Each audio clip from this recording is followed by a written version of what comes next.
LED headlights from a company called Karun, I think is the name. It'll be in the details in this video below.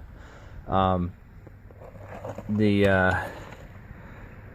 light is passively cooled, there's no fan, and it draws less power than the headlights you currently have and puts out more light. Alright, so here's a regular H4 bulb. If you look inside, there's a filament. The LED light here is a little different. This is also H4 type. That's mostly just the connector. It means high-low. When you turn on the high beams, the LED in the back turns on, and to the left in the photo. This one, and then low beams is this one, and they both turn on together, front and back. This reflector has no holes in it, and if you look at it from this side, these two are fully exposed, and these two are like halfway exposed. You got me on this one. I got no idea really what the logic is behind this reflector.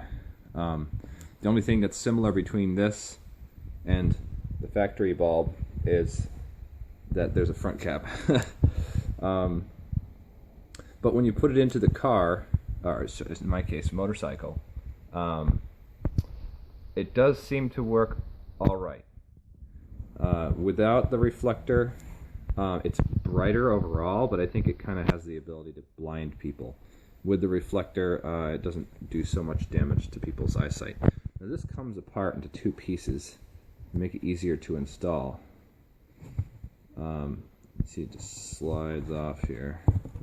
Trying to do it with one hand is somewhat harder. And this goes in just like this headlight. And then you put your rubber boot over this part and seal it off, and then you can insert this in a second operation. This does get pretty damn hot. So hot that it kind of burns you when you touch it when it runs. It's passively cooled, there's no fan. These are aluminum here, and this is copper. But the other thing that's weird about this sort of offset thing, where it's not the same height on both sides, is that they're both the same in both positions, right? You'd think that would cause some kind of lighting distribution problem, but it doesn't really. So I think probably good to leave the reflectors on, just for other motorists on the road.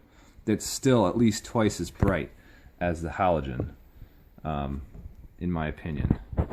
And there you have it.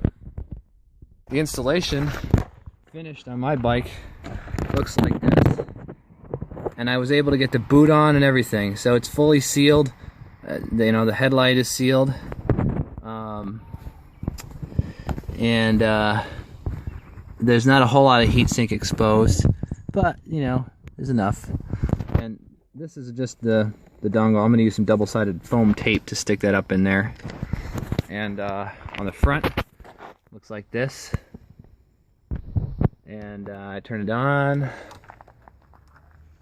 and you can see it switch from high to low.